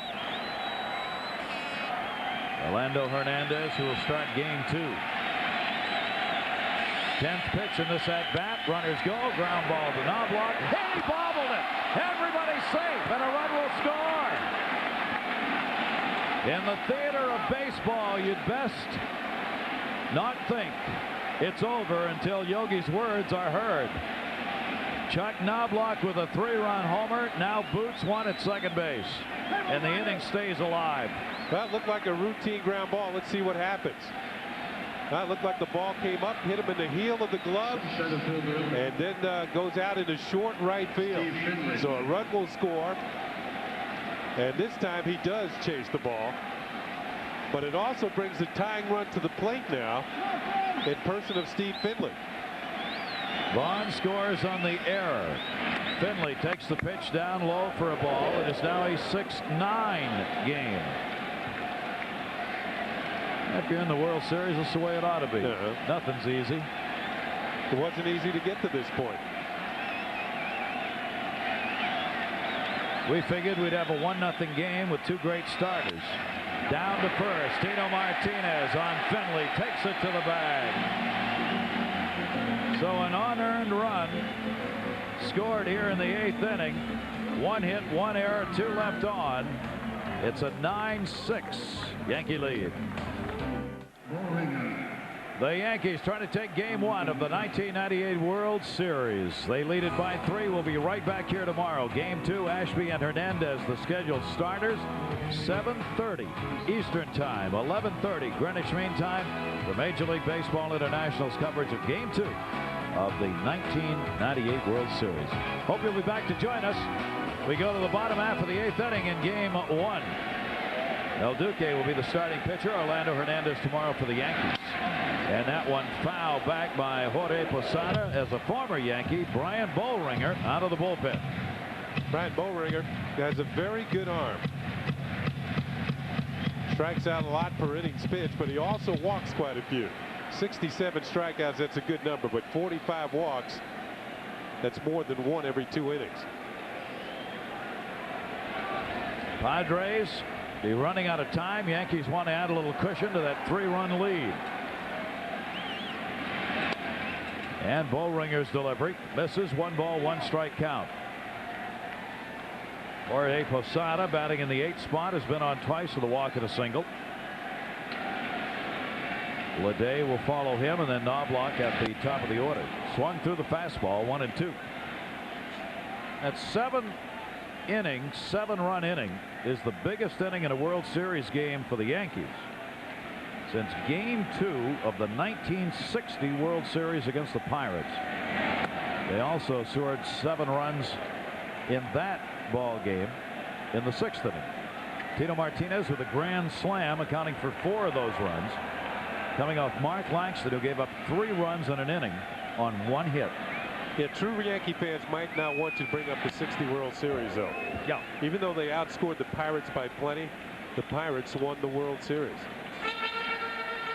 on a home run by Bill Mazeroski in the last game. Which remains as the only home run that's finished the World Series. With he and Joe Carter, the only 2 ever to have done it. Mazeroski back in 60, of course, for the Pirates, and Carter with the Toronto Blue Jays. He's here broadcasting, isn't he? Yeah, I think he's working for ESPN. Joe Carter. Yeah, in the postseason. Maybe as an analyst. 3-2 delivery. He swung on and missed. Bollringer comes on and gets the strikeout.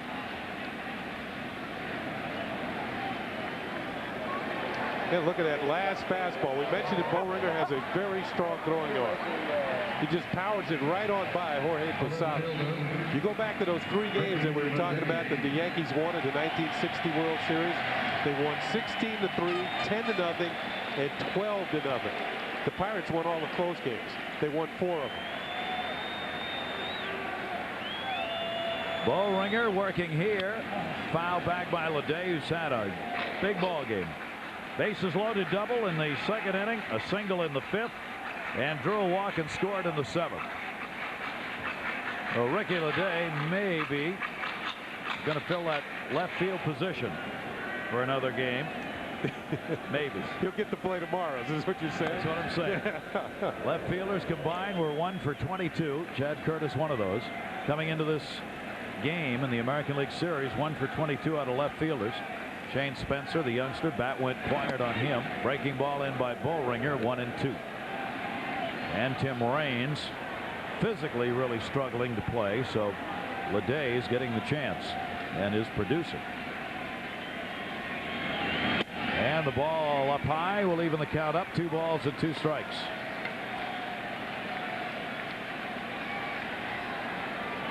You see the numbers for the American League Championship Series. Foul back by LEDEE. Worst of any position in either the National League Championship Series or the American League Championship Series. When Joe Torre finally got down to Ricky LEDEE, he said, well, why not play him? Nobody else is doing anything. The old why not answer. 2 ball, 2 strike count on LEDEE. Yankees up 9-6 here in the 8th. 1 down. Ripped it foul. Way back. Ooh. They don't get many souvenirs up there. He's also going to have another experience, LEDEE is, when this game is over. For the first time in his career, he's going to have about 200 members of the media surrounding him. And he bloops that one to left field, and it's an error. Vaughn looked like he had that lined up, and then, oops, in and out of the glove. Now, they might be generous and give Ricky LEDEE a hit because of degree of difficulty. Vaughn had actually gone down to his knees to try and make the catch. They haven't decided as of yet whether this is going to be a hit or an error. I kind of feel that it should be an error. He was right there. He'd already been down to his knees. Watch him come down. He'll be down on the knees. Didn't put leather on it. Hit him in the leg. They give him a hit. Haven't decided yet. Yeah, haven't decided yet. Still looking at the replay. You know, if they want Ricky to have a real good night, Ricky's thinking, I've already had a good night. Ricky LEDEE, I've already had a good night with 2 hits and a walk. If they want me to have a real good night, give me that 3rd hit. Error. Well, you settle for a good night, Rick. There is an official scorer who makes that decision. In fact, I think for the World Series, they've got 3 of them. And they come to some agreement on calls like that, whether it's a hit or an error, generally using veteran newspaper beat writers. Red Foley is 2nd row on the right. Red Foley's a longtime official scorer here in New York. He's one of them. Jim Street, president of the baseball writers, is another. And Tom Krasavic out of the San Diego area, the Union Tribune newspaper, is the 3rd member of that group. Yeah, maybe that's why it took so long, because usually they only have 1 official scorer in the game during the regular season. Have to have a conference to get a decision made. It's an error. And throw over again. LEDEE at first, 1 down. Chuck Knobloch at the plate. Hernandez going out to have a word with Brian Boehringer. Carlos Hernandez is probably telling him, don't throw a pitch where Donnie Wall threw it. Up and in, Knobloch turned on it. This is the one that got the Yankees started. The 3-run home run that tied the game at 5. Knobloch getting his first postseason home run. 3 RBIs on it. Donnie Wall, the sufferer. This pitch is up high by Boehringer, and a 2-0 count. You continue to see the struggle of the middle relievers and the gray hairs growing on Bruce Bochy and Dave Stewart. Knobloch with a 2-0 count now. Look, yeah, that hit him. You can almost hear the clink as it came off the elbow protector.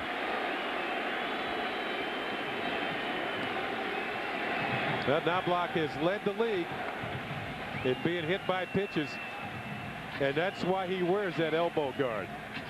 Listen to the sound of being hit by a pitch.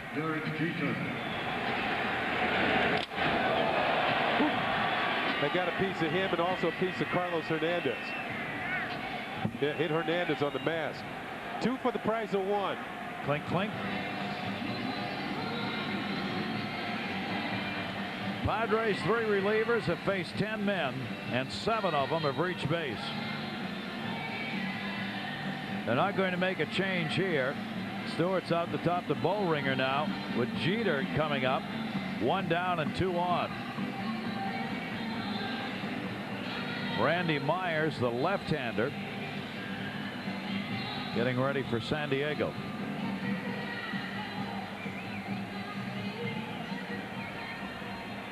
Randy Myers, a long-time closer and a successful one, is now in a setup role with the San Diego Padres.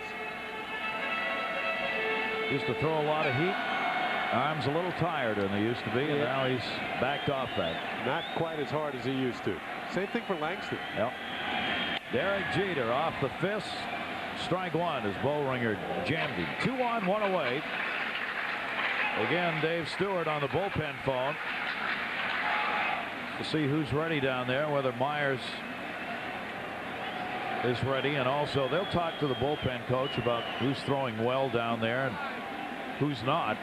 Sometimes you get a guy up in the bullpen who's just a disaster down there, and the bullpen coach can see it and will tell the pitching coach, you know, don't bring this guy in now. Or give him a few more minutes to warm up. That's Greg Booker right there in the jacket. He is the bullpen coach for the San Diego Padres. When the phone rings, only the bullpen coach is supposed to answer it, nobody else. Boehringer trying to work his way out of this with 2 on and 1 down, and a lot of trouble with the signs here as Carlos Hernandez heads back out to talk to Boehringer. If you read lips, he said, what happened? Now, The signs do get more complicated when a runner gets on second base, because he can actually see the signs as well as the pitcher.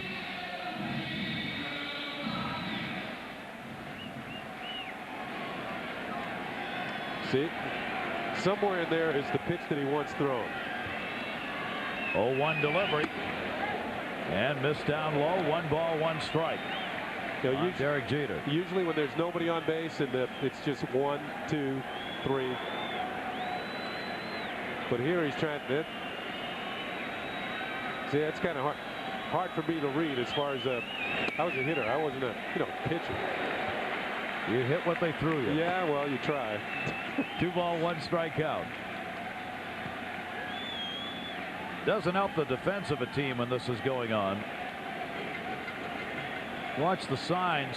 See, the nails have been painted white, so the pitcher can more easily see the signs. Or he came to New York and got a manicure. 3 ball, 1 strike count. Boehringer may be seeing the signs, but he's not throwing the strikes. Now the Yankees have a chance to put on some signs. Do they send the runners on a 3-1 count? They have good speed on the bases in LEDEE and Knobloch. 3-1, 1 away. Runners not going, and the bases are loaded as Boehringer surrenders the walk. So he's had LEDEE reach on an error, then he hit Knobloch, and now the walk to Jeter to load him up. Well, they want to know if Randy Myers is ready, because the left-handed hitting Paul O'Neill is coming to the plate. Yeah. Here is the call of the pitch. Now, that was borderline. You saw Carlos Hernandez move the glove just a bit. Let's see if it catches that corner. Now, that was just a hair outside. So Jeter draws the walk, loads the bases. And that will be it for Boehringer, who works just a third of an inning. Strange outing with an error, hit batter, and a walk. And the left-hander, Randy Myers, will come out of the bullpen with the Yankees leading at 9-6 and trying to add to that lead here in the 8th inning. This game 1, of course, of the 1998 World Series. The first 2 games played here at Yankee Stadium. We'll be back with you tomorrow, 7:30 Eastern Time for Game 2. Monday is the day off as the teams will travel coast to coast from New York to San Diego. We'll be back with you on Tuesday night, 8 o'clock Eastern Time. It'll be 5 o'clock, of course, in the afternoon in San Diego with a 3-hour time difference. The 3 games there, games 3, 4, and 5 if necessary in San Diego. Then, if necessary, back to Yankee Stadium for game 6 and 7. And interesting, we were talking today, Kenny, about the fact those games in San Diego will be twilight games, which makes it a little tougher to play. Yeah, tougher to play, particularly for the hitters. It's harder to see the ball because the lights really haven't taken effect yet while it's getting dark all around them. So the Brian Boehringer to the bench as another Padre reliever has kind of failed to do the job tonight. 9-6 lead, and this middle relief of the San Diego Padres having to make all of these changes has really slowed this ball game down and brought the crowd up and the Padres down. Take a look at our the email. All of you have sent some in. We try to select what seem to be some of the more general questions that you ask and give you an opportunity to talk about them. We had a question from Robert Josephson of Cobar, Australia. He says, I often hear the terms squeeze and safety squeeze. What do the terms mean, and when do these situations arise? Well, they arise when you have a man on third, and usually in a tight ball game, late in the ball game, a manager might go to the squeeze or safety squeeze. A squeeze play with runner on third takes off when the pitcher delivers the ball. The batter has to get the ball bunted into fair territory, which will allow the runner from third base to score. Really no chance for the defense to react in time to get the runner at the plate. So you pick up a run on a squeeze play. A safety squeeze is when a runner's at third base.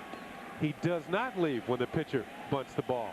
He leaves after he sees that the batter has put down a pretty good bunt, and he'll be able to score. So the squeeze is, well, actually termed as a suicide squeeze, because if the batter doesn't bunt the ball, the runner will be tagged out at third base as he heads towards home plate. Randy Myers, the veteran left-hander, is ready to go. This will be the 5th San Diego pitcher. And Paul O'Neill coming up. O'Neill and Williams, the only Yankees without a hit tonight. We'd love to hear from you. www.worldseries.com is our email address. Comments, questions, just say hi. Bases loaded, 1 down. Myers against O'Neill. And a pitch is outside for a ball. Yankees with a chance to blow this game wide open. Here in the 8th inning, they've got the 9-6 lead. O'Neill did not have a grand slam during the regular season. Yankees already have one in this game off the bat of Tino Martinez. Left-hander Randy Myers. A tough situation for San Diego. And O'Neill chases that one down and away, 1-1. Randy Myers, as Gary mentioned, was more of a power pitcher earlier in his career. Had a fastball somewhere in the mid-90s. That is now, as they say, the speed on his fastball velocity has dropped to around 88 miles an hour. So maybe that's why he's not closing games anymore. He has to rely on his breaking ball, his curveball, and his slider a little bit more. Same thing that happened to Mark Langston. Not a premier strikeout pitcher anymore. Stays away on that pitch again to Paul O'Neill. 1 ball, 2 strike count. Myers now 36 years old. A lot of innings pitched. And the way he pitched, it's amazing he's still throwing it all. As he really took a lot out of that arm. 1 ball, 2 strike count on O'Neill. LEDEE, Knobloch, and Jeter are the base runners. Myers with a 1-2. O'Neill chases again. Myers just kept going further and further out. O'Neill asking whether it was a strike. He figured it probably wasn't, and I don't think it was. 2 down. Well, Randy Myers gets a big out. This is out number 2. And it was out of the strike zone. Kind of teasing O'Neill a little further, and finally far enough away that he can't reach it and strikes out. 2 down. Bernie Williams. So O'Neill remains hitless tonight. 0 for 5. Williams and 0 for 3 in an intentional walk. He scored in that big 7th inning after taking the walk. Myers stays in the outside corner. Williams has had pretty good success against Randy Myers, including a home run off this left-hander. 3 for 8. Yeah, in that big 7-run 7th inning for the Yankees. The intentional walk to Bernie Williams to get to Chili Davis, and then he walked. That wasn't the planned strategy. No, it wasn't. It was to get Chili Davis out. And then that set up Langston pitching to Tino Martinez. They left Langston in there because he was left-handed. Got to a 3-2 count. Tino Martinez turned the ball game around. Giving the Yankees the lead. They've got it here and want to add to it. There's Tino Martinez on the left, who got the grand slam off Mark Langston on the right. 1 ball, 1 strike count to Bernie Williams.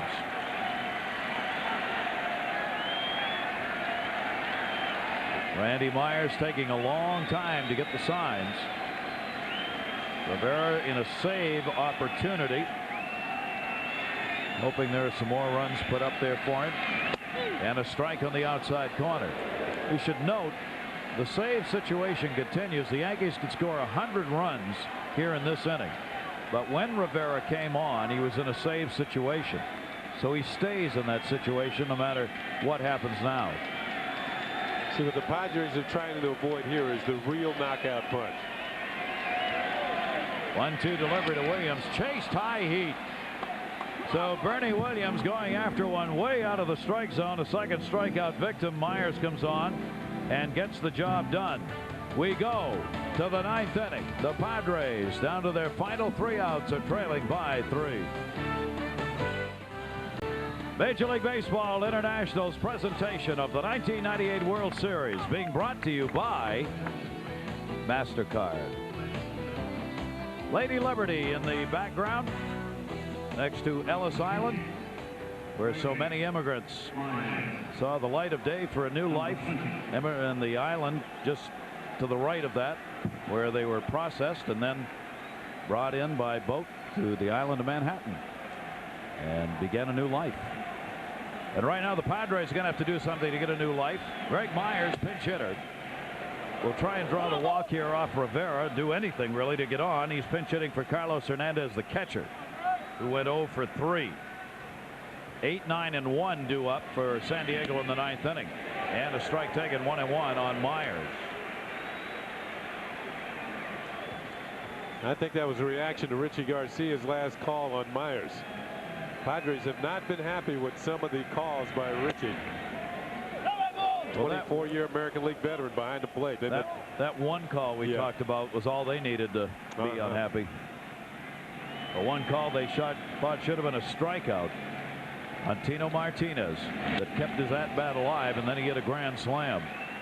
2 ball, 2 strike count on Myers.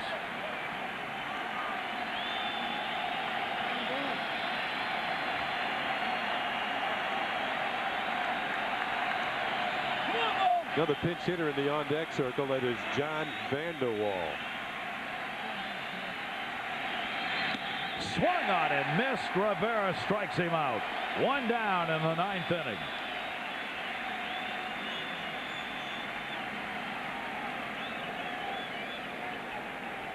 Here's a look at the last pitch.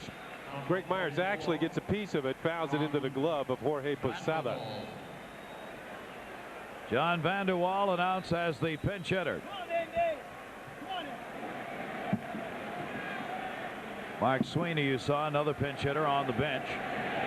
Vanderwall takes the pitch inside. Vanderwall 2 years ago was the premier pinch hitter in Major League Baseball. This past season he fell off as far as his production as a pinch hitter. Swung on and missed. He picked up those numbers mostly as a starter. Vanderwall acquired from Colorado at the trading deadline on August 31st.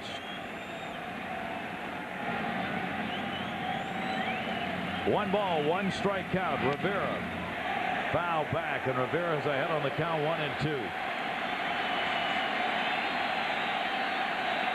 The cousin on the bench we mentioned earlier has not played tonight, and the way he's pitching, Ruben Rivera probably won't get the opportunity. 1 ball, 2 strike count on Vanderwall, and chop foul.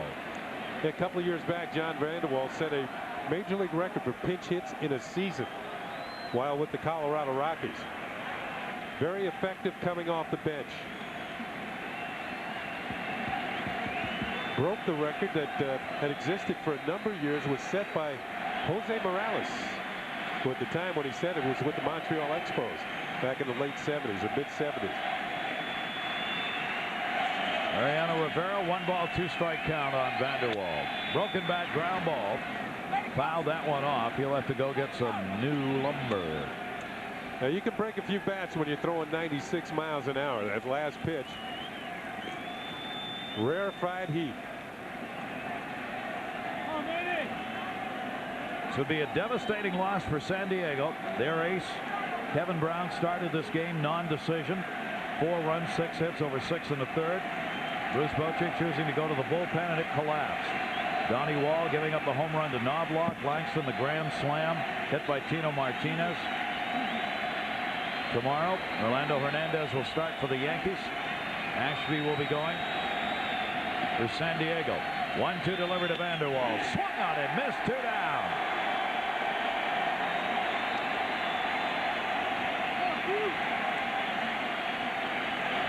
Well, Mariano Rivera's best stuff, that his fastest pitches are actually upstairs. Takes a real quick back to turn something like that around, and Vanderwall couldn't do it. He fouled off a couple, so he goes up just a little higher than the previous pitches. Vanderwall bites, but he can't connect. Looks like Mariano is trying to close this with a flourish. Doing that right now. David Wells would have his 6th consecutive postseason win. Rivera can finish this game off, and he would go 8-1 lifetime postseason for Wells. Rivera would get a save. Wall would be the losing pitcher in this game, and 2 home runs by Greg Vaughn would go for naught. And another one by Tony Gwynn. Padres had a 5-2 lead disappear. Strike two.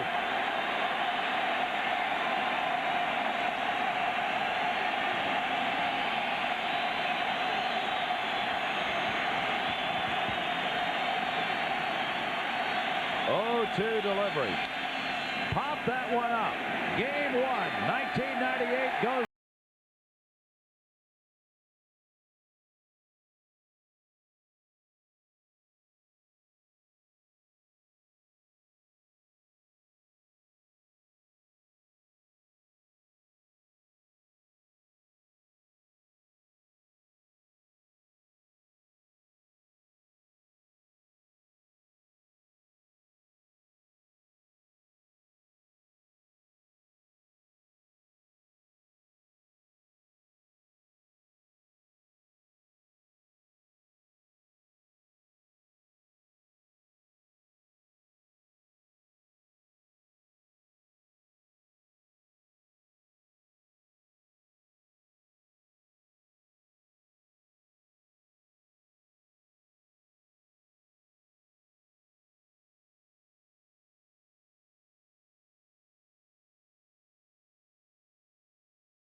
On their look for their 24th World Championship.